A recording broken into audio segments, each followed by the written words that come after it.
Bee sting injuries have a potential to cause immense ocular damage owing to the toxic and immune effects of the venom and mechanical penetrating effect of the stinger as such. Corneal decompensations, cataract, glaucoma, retrobulbar neuritis, papilledema, optic atrophy, etc. are reported post-bee sting injuries.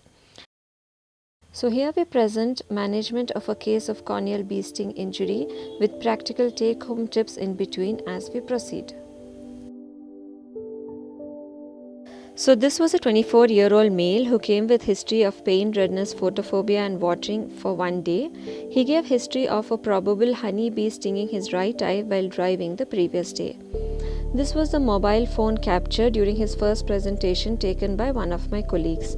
This shows a dense corneal infiltrate at around 10 to 11 o'clock with diffuse surrounding DM folds, dense AC reaction and a brownish hypopyon. No foreign body was noted. So here we had to tackle both the probable infective and immune pathogenesis considering the history he gave and the clinical findings. He was started on hourly 4th generation fluoroquinolones.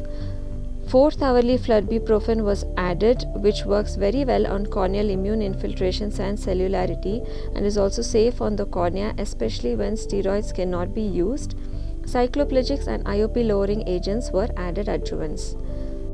So this was the picture on day 2 when I saw him. The infiltrate, cellularity and DM folds were much better. The hypopyon had disappeared and I could vaguely visualize a black linear foreign body which was probably the bee stinger. So we continued the same medication and this was on day 3. The infiltrate was again much better, DM folds had completely disappeared and the stinger was visible enough to plan a removal under slit lamp biomicroscopy in the outpatient department. So when we look at the anatomy of the stinger, it is nothing but a modified ovipositor or an egg depositor. The stinger has a poison sac with sharp lancets which deliver the venom that the bee produces. So once the bee stings and tries to fly away, it leaves behind the stinger, poison sac and part of the abdomen and in this process dies itself. If the venom gland is still adherent, the attached muscle fibers will continue to contract, resulting in additional venom discharge and more toxicity. The main toxin in the bee venom is melittin, which induces intense chemotaxis of leukocytes, inducing a white corneal infiltrate and intense stromal edema. So corneal infiltrate in insect stingers are largely immune driven, but one cannot rule out associated infections as well.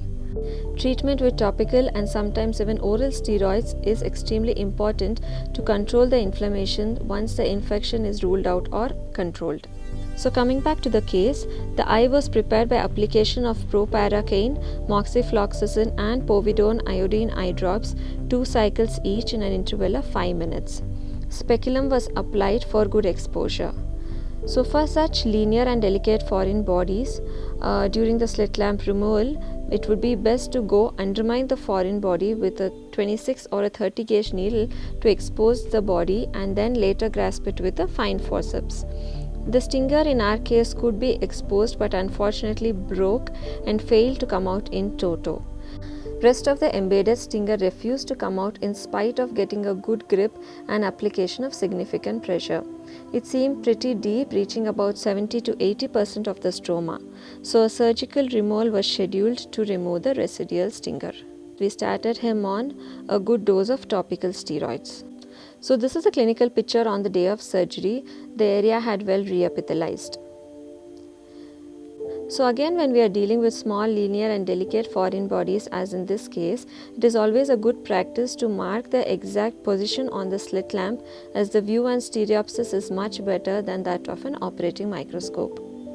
Surgery was performed after a good informed consent under topical anesthesia. A cotton soaked with lignocaine is applied on the area for 2 minutes, which gives very good anesthetic coverage. Diluted betadine drops were instilled in between surgery. Peritomy is recommended for all peripheral corneal foreign bodies. Minimum cautery was performed with ball cautery. So as you see here, the marking done on the slit lamp was very useful as the stinger was just not visible under the operating microscope. On the marked area, a deep nick is performed using a sharp side-plowed blade, an attempt to view and localize the stinger. Delicate dissection with high magnification and good illumination would help not to miss the fine foreign body amidst the scleral lamina. Also inform your assistant not to keep wetting the surface as a dry ocular surface gives better visualization during dissection.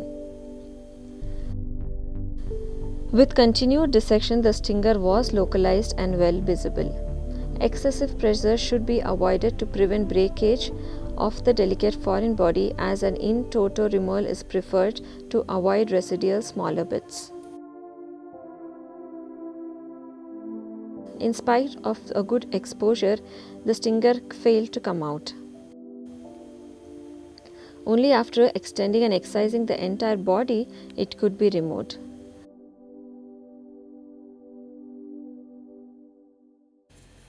Now, what is the reason for such adamant behavior of the bee stinger? Now, again, a very interesting trivia. When you look back at the anatomy of the stingers of bees and wasps, the stinger has a barbed edge with multiple saw-like tips. Now, the angle of these barbs and projections allow the stinger to be deeply embedded within the tissue and makes it difficult to pull it out when pulled from one edge. So as noted during the slit lamp examination, there were two foreign body tips that were visible. So further dissection was performed to isolate and successfully remove the second one also.